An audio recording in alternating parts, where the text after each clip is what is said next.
Welcome to Mac's Corner, and what should be a really exciting episode, especially if you're into these kind of games like I am. It's from Paradox Interactive. It's Hearts of Iron 4. I have played 2 and 3, which were great games, but they did have some flaws. What I'm hearing so far is what few things that were a little bit challenging or I didn't like about those games, they've fixed, and they've taken everything that I do like, and they've made it a million times better. So, really excited about this. This is going to be one of those episodes with a lot of, not rough editing, but a lot of editing and a lot of big jumps. Just because the game doesn't lend itself to a straight up let's play. So without further ado, let's go ahead and get started. We're obviously going to do a new game. I'm going to try and see if I can do it without the tutorial, simply because I am pretty familiar with the game. I like to start in the Gathering Storm. Reason being, I enjoy being able to plan a little bit before the war actually breaks out. And this has got nothing to do with, who I feel should or shouldn't have won World War II or anything by any means, but the reality is Germany is a very interesting country to play in the Hearts of Iron series games. So what I'm going to do is I'm going to start off as Germany, and I'm going to look through real quick just the different stuff for each one. I'll be back. Stats that are really stand out to mention, though I will say that they do make sense for the country. Like for one example, the United States has its isolation policy and is affected currently by the Great Depression. I would imagine some of these things probably change as the game progresses. Once again, keep in mind we are starting in 1936. So that way we can affect the direction of the country with a few years before things actually get heavy.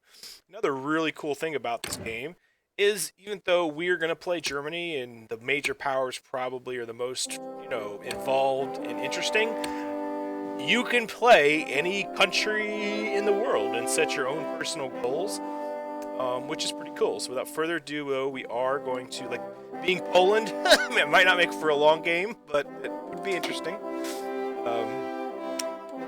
So without further ado, let's go ahead and get started. And Iron Man mode. Of course we're doing Iron Man mode. But we will stick on regular difficulty. And let's get started. And historically I focus this, yeah. We'll call it Little Mac Saves. Or the Little Mac Save.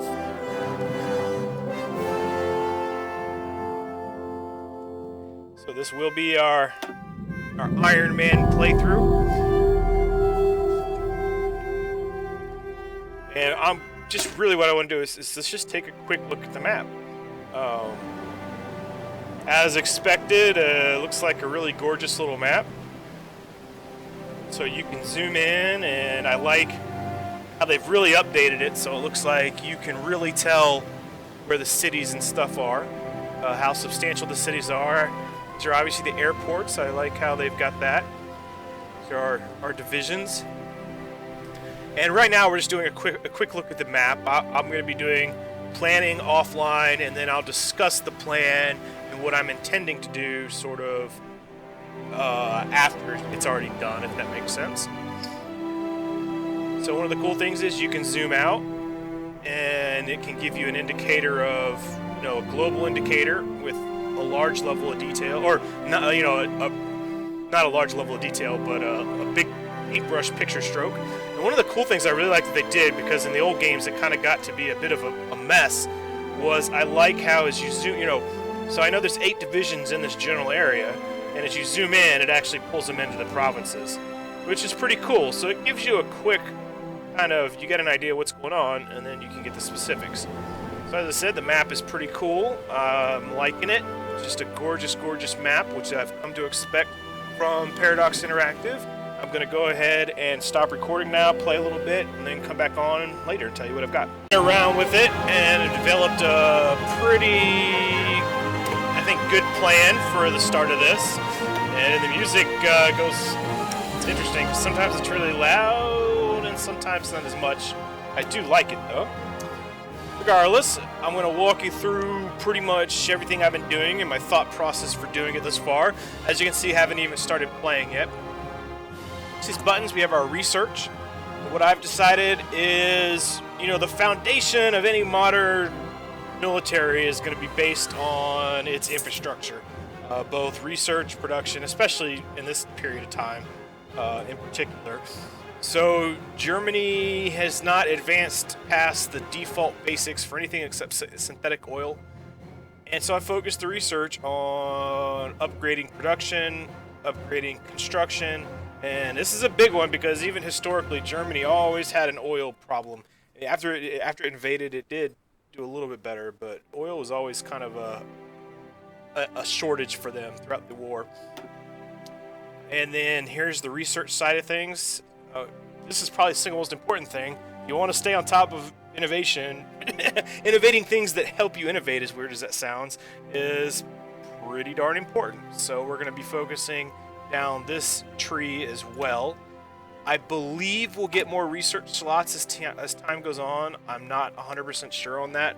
I do know each country has its own set amount. So like if you're I don't know, one of these smaller countries, you might get one research slot, for example. As I update to my more military type research, I'll kind of highlight my thought process on that. I haven't done much with diplomacy yet. I'll admit I forgot to do that, but it looks like not much to do with it right now. We're not going to be negotiating with countries right now anyways. Just our general trade for Germany, yeah. Maybe right now it's making some trade money, but it obviously is not going to be a focus for our strategy based off of historical stuff. Construction, this is the infrastructure piece, another piece of it. So this is our civilian production. So there is civilian and military. We have 32 out of 32 civilian factories being used right now. What I've done is, let's see if I can kind of show it here. So here's where you can build like naval bases, land forts, coastal forts. Well, I focused on civilian factory production. The reason being is civilian factories is what's used to make more factories, including military factories. And with just a small cost, civilian factories can be converted to military. And we're going to be doing that eventually. But right now, as you can see, each little province, or I should say region, has its own maximum capacity for factories. And then, obviously the current. So focusing in the middle just because it's the safest area. My goal is to eventually get these up to producing maximum. I mean, we're getting ready to go into a war decided pretty much off manpower, technology, and construction capacity. So we're going to be doing that, focusing on that. Over here we have military production. This is a little different in the sense that it gets down to actual infantry equipment. So this is the actual equipment piece. This has nothing to do with manpower. This is just your factories building the planes, building the guns, building the tanks, and all that stuff. Not focusing too much on that right now, with it being January 1936. Probably do at least a solid year and a half of civilian, focusing on just getting infrastructure built. And then start focusing on military stuff. Right now you can see basically 40 of 40 military factories, of which you can assign. I really like how they did this. You pick what you want to produce, and we can add more to the list. For example, they got different kind of tanks. We've got all sorts of different stuff. And I'll go back to, and I'll show you something on the technology tree. I do like how, I just don't want to change it. I like how they've streamlined the technology. As much as it was neat getting into all the nuts and bolts and details in the last Hearts of Iron, at first it was almost just kind of too much.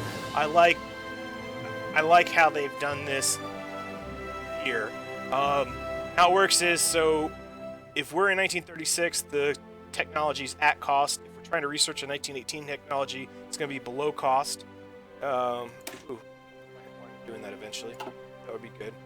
So let's see. So research modifier, day saved. Okay, I might not show it there, but if we try and, for example, what I was kind of playing with, hey, let's go ahead and research the Panzer III, and it'll let you do that. But if you look, there's a head penalty, so plus 600% in terms of time. So normally it takes 200 days, but because we're trying to research it early, it now takes 845 days. So there might be things we are going to want to spend time focusing on early, but the problem is with only 4 research slots, you don't want to do that too early and too much. My long-term goal, well, medium to long-term goal right now is going to be, let's go back to this. I do know historically, because I'm a huge World War II, I don't want to say fan is the wrong word, but I'm a history buff. I've been studying it ever since I was like freaking 8 years old. Something about tanks and planes fascinated me from a very young age, and that was the first major piece of history that I dedicate a lot of time with, even as a kid. I'd study it. I mean, I'd read books on it. Also, I probably would equate myself to having a master's in World War II history, even though I've had no formal schooling on it really ever. But anyways, you can see how that works. Based on my knowledge of history, I do know that the most successful tanks for the Germans early in the war were the Panzer IVs especially. Panzer IIIs too, but the Panzer IV was the go-to tank for the Germans through most of the war. And until it came upon the T-34, it was a really effective tank. We can do research doctrine. I'll get into messing with that later. Right now, not worried. One of the other things I'm doing is I'm not focusing any research or energy on surface warships. That was one of Germany's big mistakes. They focused all this effort on surface warships. They were never going to be able to beat the Navy, the United Kingdom Navy, in a surface-to-surface action or a force-on-force action. What I do want to do is just pretty quickly get into the Type 2C submarines. They are a substantial upgrade over the Type 2As. They were the primary submarine of Germany for the war. And if you could start the war with a bunch of those, at least historically, if they'd started the war with more submarines, focused their submarine effort on instead of surface ships, things could have gotten a lot worse than they did. They were already pretty bad for England for a while. Air. Trying to figure out, we have standing air units that do currently have the DO 23 and the HE 51. Obviously, these are old school planes, as you can tell, World War I era, with 1930s being the BF 109 for when it was introduced was one of the, if not the most modern airplane in the world at the time of its introduction. So I want to get my air wings upgraded to these. I've got some being produced. But I do have, most of my fighter squadrons are still the old school. I have not figured out how to upgrade them yet. Part of the reason being I don't think I have any surplus of these, as I'll show you in the factory setting. And then you've seen that. So in production, as you can see, we're building them. And it says we don't need any, and I think that's because we do have our fighter formations. I'll show you when we get there. Here's recruitment. Now this is the manpower. So if this over here is the equipment, here's the manpower. So you can recruit and train the manpower without the equipment, which is kind of interesting because it's true to life. America was training armored divisions without armor for quite a while when they first started doing stuff. They had pieces of wood simulating machine guns as they taught tactics. So when they first started training for the war. This is the logistics and basically production efficiency for each of these things. It's logistics, it's what kind of resource it needs. Once again, oil, as you can see, can be a big deal for us, which is one of the reasons I'm researching synthetic oil right now already. Here's our current divisions. This is what we have currently online. And if we click on them, it'll show you where they're at. Here's our naval forces. I've got to see. I'm actually going to check or try and figure out if there is an upgrade or if there's a maintenance cost to keeping these equipped. So once again, I don't know. We'll see. Definitely don't want to spend more money on more surface ships, that's for sure. So as you can see right here, we have these are still old school fighters. So the only thing I can think is it will start upgrading them automatically with new equipment. I have not been able to figure out how to force it to do that. And I'm wondering if that's what the little yellow thing means. You click on any unit in the game, it'll give you all these different stats, which is pretty cool. And then going back to recruitment, so when you make divisions, you can stick with the kind of default setup, which each of these is a brigade. So this is the division, and it has each of these brigades in it. Based off of, I guess, experience points, I'm assuming you acquire over time. You can modify this to your personal preference, which is pretty darn cool. and then you can choose if it's going to be a reserve, a normal, or an elite, which is going to affect training time and cost, obviously. And that's pretty much it in terms of an overview. You got these different map modes showing, basically there's the default, strategic, there's the naval map, so we zoom out and it focuses on the naval aspect instead of the army aspect. Strategic air, I'm assuming these are each air zones, which I really like. It was one of the things that was really annoying in the first three. It's just aircraft only could target a single province, which is just so annoying to micromanage. I really like how it looks like you're going to be able to assign aircraft to attack and defend regions, which makes a heck of a lot more sense. So I'm enjoying that. It's got, you can see supply areas. I'm assuming green is supplied for us, blue is supplied for the bad guys or the enemies or the other countries. This is just the states modes, which, so to use the United States as an example, it's each of the states, provinces, essentially the equivalent of a duchy, if we're talking Crusader Kings, I would suppose. So this is obviously much different than Crusader Kings. Resources shows what resources are available where and how much. Diplomacy, I haven't played around much that here, as I've said. Factions map mode, basically Axis is a faction. Allies right now just encompass Germany, because nobody else, or not Germany, England. And that sums it up. Moving forward, general strategies is to research, the ability to research more efficient, and start modernizing the military. And we'll update from there as time goes on. Pretty cool. I got it going at a game speed 3, just letting time pass. There's just nothing too crazy happening right now. And what I noticed, let's just slow it down just a little bit. And what's really cool is they have the day-night cycle, which is pretty neat. That's one of the toughest things. It was kind of keeping track of that for things like night attacks or not attacking in the night. Oh, look at that. Oh, that's awesome. Wow, the map looked gorgeous enough on pause now that it's actually moving and stuff. Oh, what a beautiful map. Pretty cool. And if you notice too, the shadow effects. Oh, this is awesome. I can't wait to see it when we get more into action. But just wanted to show that real quick. Oh, the shadow effects. So in case you missed it earlier, I'll zoom into where. Hey, look, you can see the shadows. That's pretty cool. Here's our little Panzer IIIs. Looks legit. Looks like real Panzer IIIs. Pretty cool too. Or twos, I mean twos. Panzer 1s and 2s. Surely over time, the Panzer 1s are getting upgraded to Panzer 2s as we produce them. And let's see here if they're going to do the same thing for the Air Force. Oh, what's going on now? Civil war has erupted in Spain. All right, the battle for Spain has begun. What will this mean for Spain? More important, what will it mean for us?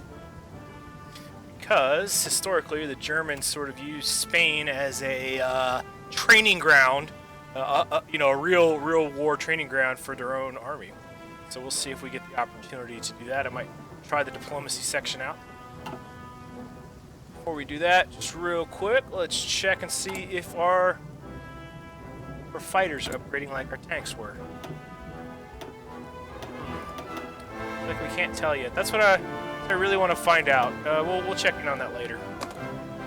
That's what I really want to know, is how to get our fighters upgraded from these World War I pieces of junk. Real quick, one big important thing I remember I did fail to mention until I got reminded. This is another thing that's pretty darn cool too. So you pick national focuses. So we started out, it's kind of like a tech tree, but it's just where you're going to focus on. If you look, you have to wait that many days, and whatever it is happens. Obviously, there are prerequisites to everything, but it's where you want your nation to focus its energies. And it looks like this is also, instead of having to wait for the game to tell you when stuff happens necessarily historically, it looks like you can start initiating stuff on your own timeline. So, for instance, occupation of the Rhineland. We can initiate that instead of waiting for the computer to do it. Naval rearmament. See, this is probably something we're not going to mess much with, because historically, U-boat effort maybe. Well, we'll see. We'll have to look at it more. But there are all sorts of different options. Some of them historical, some not. Right now, I'm over here focusing on this because it's adding infrastructure, not so concerned about this part, but where I'm trying to get to are these industrial efforts. Certainly going to be worthwhile in the long run, we believe. So political power is actually a resource now, and as such, you use it to change laws in government, research and production, military staff, and change the economy, which is news to me. And I just realized I think my camera might have been on unintentionally, so I'm going to go ahead and turn that off before I move on to the next recording as well. Because I think my hair's a mess and I'm not exactly cleaned up for cameras. So, if you remember me showing you that national focus... Oh, good. The oil plant's done too.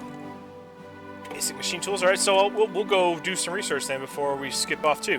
So, if you remember me showing you the national focus, the next thing I decided to do was remilitarization of the Rhineland. Bit of a risk, but figured it would be worthwhile.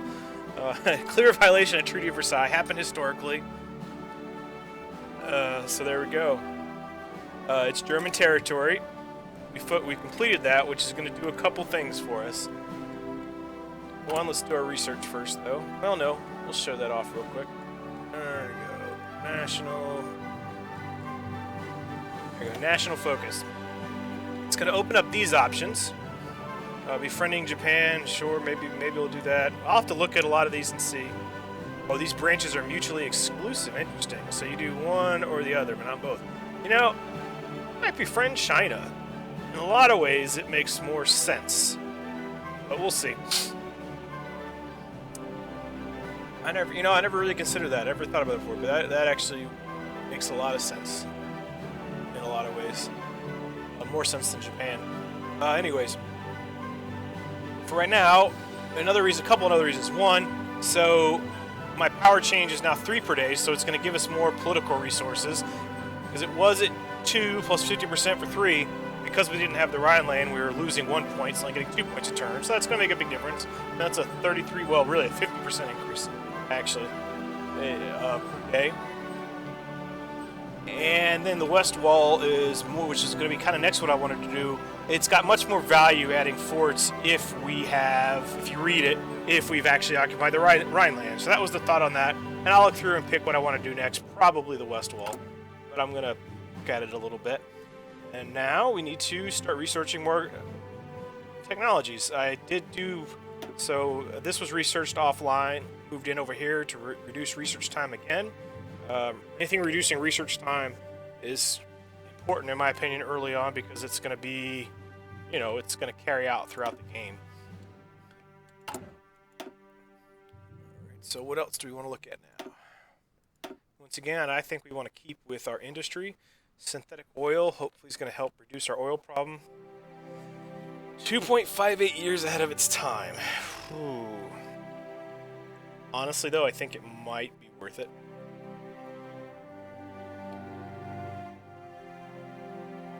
Oh, we need to build the synthetic refinery. Have we not done that yet? We might need to do that if we haven't yet. Might hold off for this for a second, but what I really want to do is I want to get rid of this penalty right here for not having enough oil as quickly as possible. That's still being researched on. Factory output. Love increased factory output. And what is... Oh, is this mutually exclusive?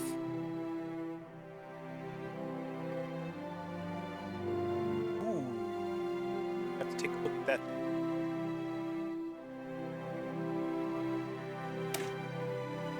Well, still, let's see. Factory output plus 20%, max factories in a state plus 20%. This is 10%, 10%. Well, if we're at a point in the war where we're getting strategically bombed on a regular basis, kind of like historically, it means we're pretty much screwed anyways. So let's just go for the win. Go big or go home, right? So we'll continue down this research path.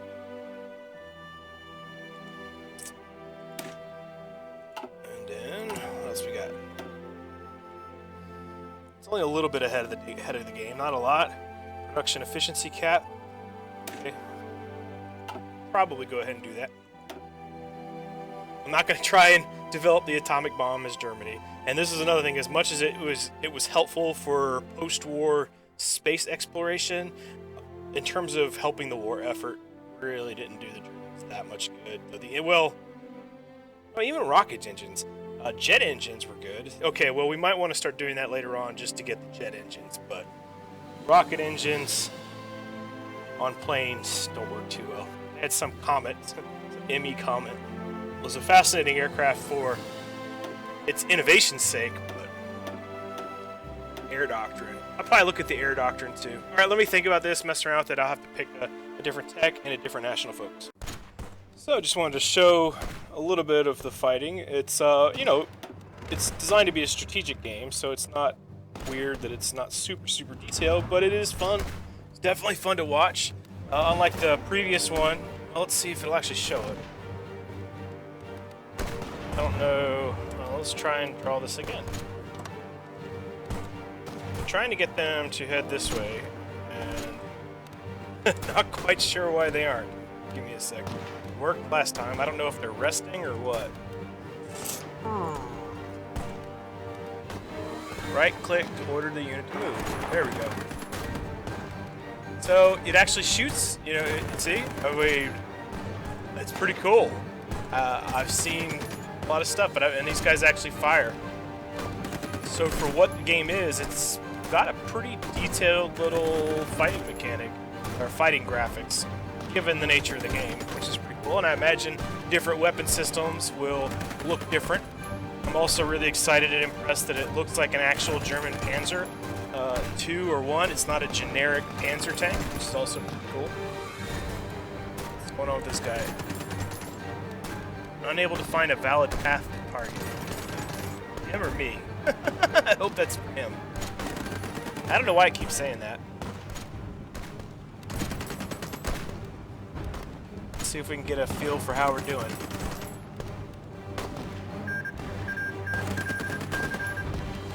Okay. Looks like they're going. How are we doing? So you can see organization still going down, but in terms of fighting strength, we're doing just fine. A bunch of, you know, men equipped with rifles aren't going to do much against panzer divisions. And hopefully this will make friends out of us. So I'm not going to go through this whole fight. Just wanted to show it does have a mechanic where we can send forces as volunteers and control them to help this country in a war without actually going to war. You can also apparently send expeditionary units in which the actual unit gets control of it, which is kind of cool too. And it looks like Spain's got its own battle plans pushing its front lines, also pretty cool. So the Civil War in Spain is going pretty well, and I actually think we had a lot to do with it. The only armor divisions I've seen, we had 2 of them, and we pretty much just poked little holes all over the place in their lines, captured key cities, and then forced them to have to pull back and allowed the rest of the nationalist Spain to just kind of do its thing. So, pretty cool. I love the ability to follow history, but I also love that it didn't have to if I didn't want to. Pretty cool stuff. Oh, you can see we're getting army experience, partly through exercises and training, partly, you know, a lot of it having to do with this. Alright, the Spanish War is over, and we were a primary reason for that happening. Just historically. So we'll see. If it's like history, though, it's not going to make Spain come in on our side, but it should at least make them not be our enemy. And we'll try and see if we can, you know, get them in on our side. It's worth the effort. Oh, real quick, too. So what we got out of that for us was, one, we've got a bunch of army-wide experience, which I still got to kind of figure out what to do with it. I think I got an idea in terms of how you can really specialized divisions and stuff. I don't know if it really helps with research or not, but I'll learn more about this later. But the other big thing is 2 Panzer divisions just became 1 veteran and 1 seasoned. I think there's a total of 6 levels, but I'm not sure. But that's what we got out of it, just like in the real world. So we got diplomatic power with Spain, or diplomatic influence with Spain.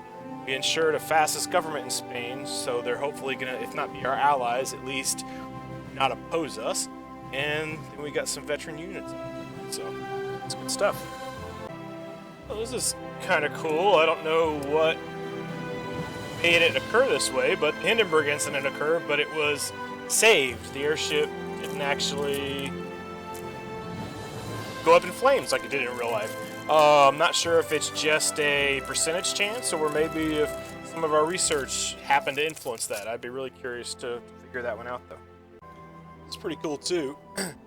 Finally, really focusing on military armament now. I've been building a lot of civilian factories, which may not be the smartest thing to do. So I actually converted a bunch of my military factories to civilian factories, with logic being I want to build my infrastructure as much as possible during peacetime.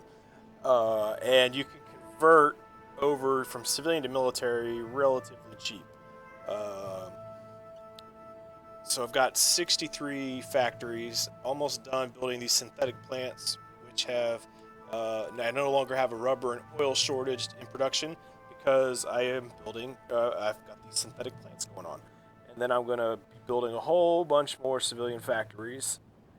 But the war technically is supposed to start here in about a year. I'm hoping and thinking I should have a bit of time, though.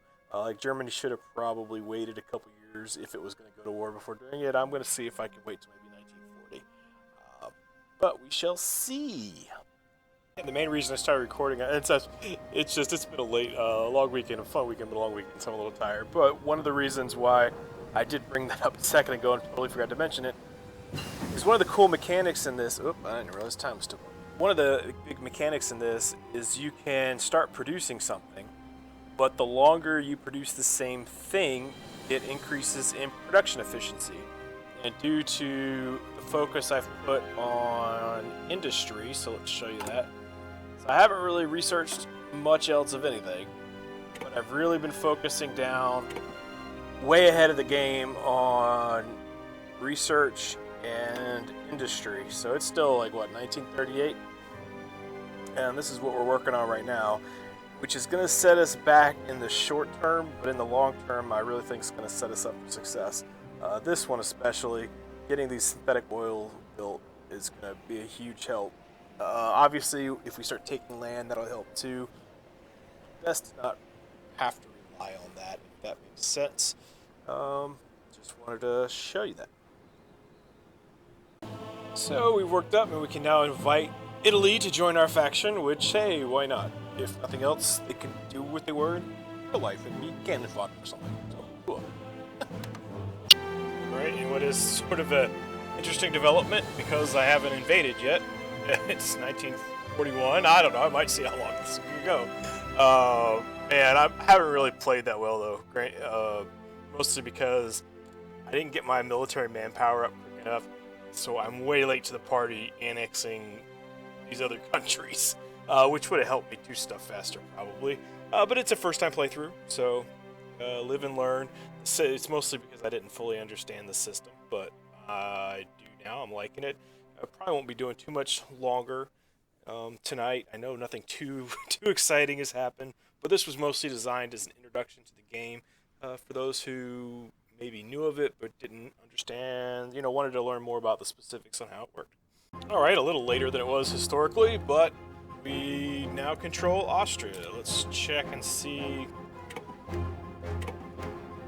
what that's going to do for us in terms of production and that kind of stuff. So we jumped up from 21 to 27 military, but I forget where we were, but if we look, really developing the civilian industry pretty well. So definitely taking a more long-term strategy, taking it a little bit more cautious than was traditional. Looks like we do not get an additional research slot though. As you can see, been really diving into these electronics, which is allowing us though to proceed pretty rapidly down the other trees. Reassert Eastern claims. Let's see. Yeah, let's do it. Let's reassert our claims. Why not? Let's start trying to take what land we can. Czechoslovakia being the really big one we want to take. Ooh, what happened here? Interesting. So Poland looks like it's been split in two, which could prove highly advantageous for us. Alright, this has turned out pretty interesting. Alright, I think I've reached, let's say the best stopping point, but I've been playing a while. And it looks like we're going to be sort of going to war with Yugoslavia. Nobody's forcing us to, I don't think. It's been a pretty interesting development. The Polish People's Republic rose up against the Polish government, got help from Russia, and then when they won, Russia kind of went back to doing its thing. Russia's influencing basically Eastern Europe.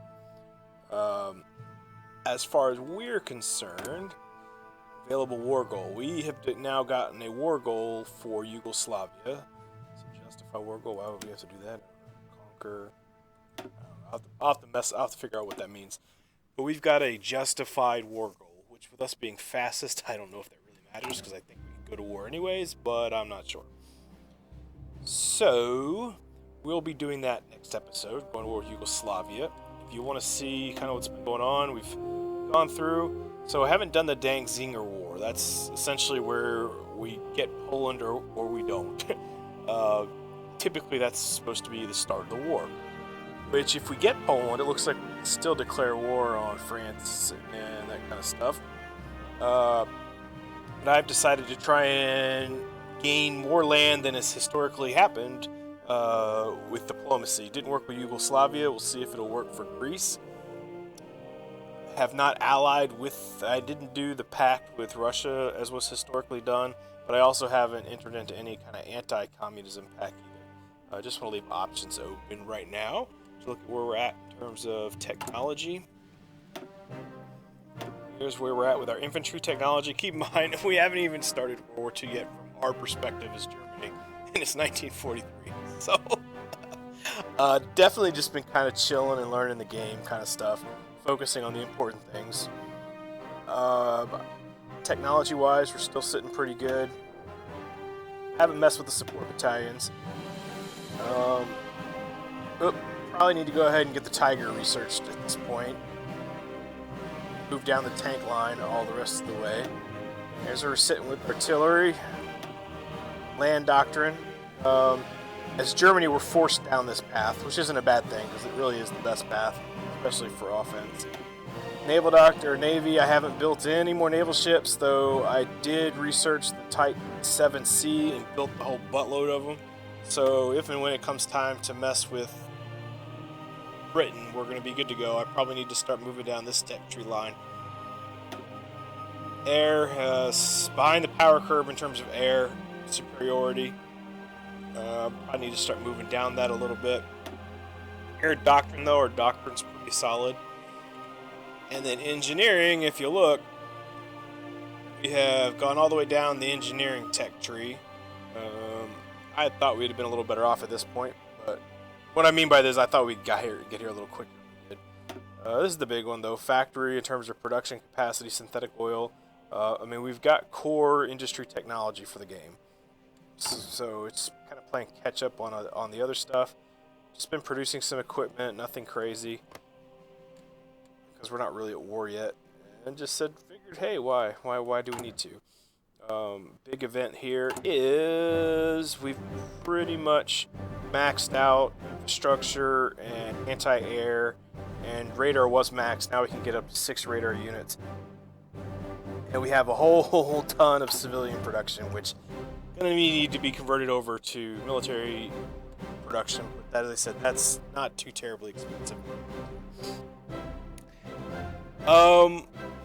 Not the best start to a Let's Play, and this maybe wasn't the most entertaining Let's Play. I apologize for that. As I said, this is more of an introduction for the game, and to give people who wanted a closer look. So there you have it. Hope you enjoyed, and Mac out.